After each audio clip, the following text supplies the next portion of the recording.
In a world where broken things whisper secrets, a rusty clockwork sparrow holds the key to a train that rides on smoke. Tonight, we board the 9:15 to nowhere, where lost toys plot rebellions, kings hoard stolen memories, and one girl's voice could unravel it all.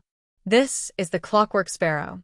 Don't forget to subscribe. The next stop is even stranger. Story begin. The first time Clara found the sparrow, it was lying broken in the gutter outside Mr. Hemshaw's curiosity shop. Its brass wings were bent, its emerald eyes dull, and its tiny keyhole heart rusted shut. She'd never seen anything so beautiful. "Don't touch that," snapped Mr. Hemshaw, his voice sharp as a crow's caw. He loomed in the shop doorway, his shadow swallowing the tiny machine. "That's not for the likes of you." But Clara did touch it. At midnight, she crept back, pried open the sewer grate with trembling fingers, and rescued it.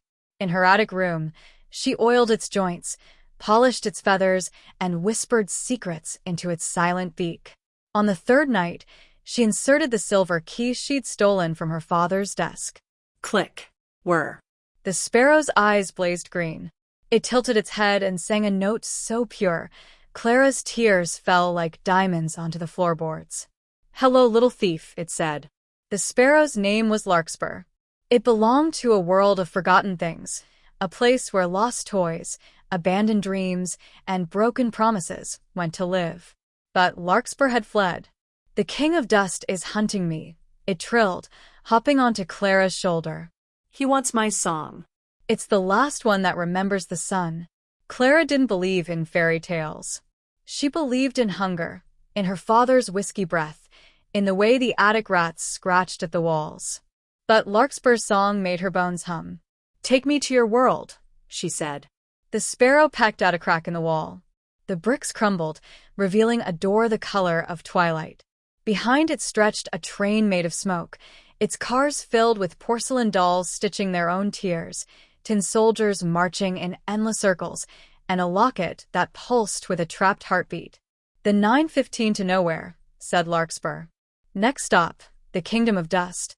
Clara stepped inside.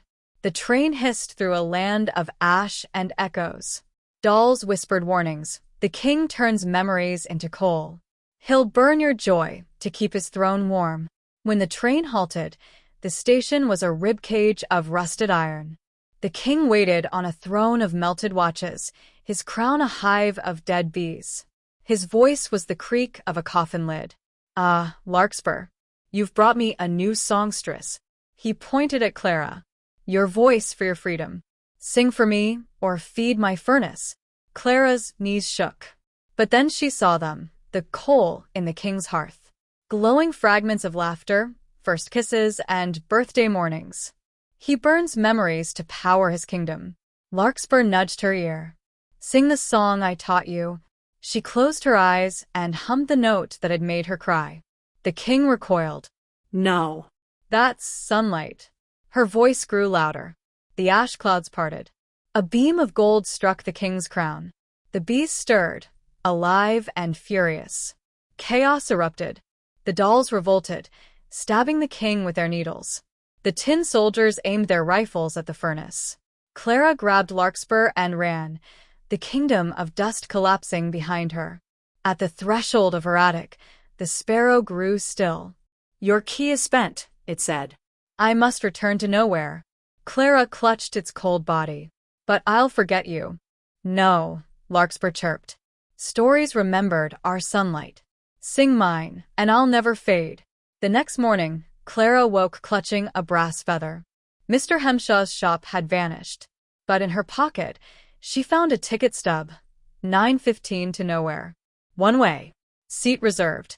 She smiled. Some doors don't close. Story end.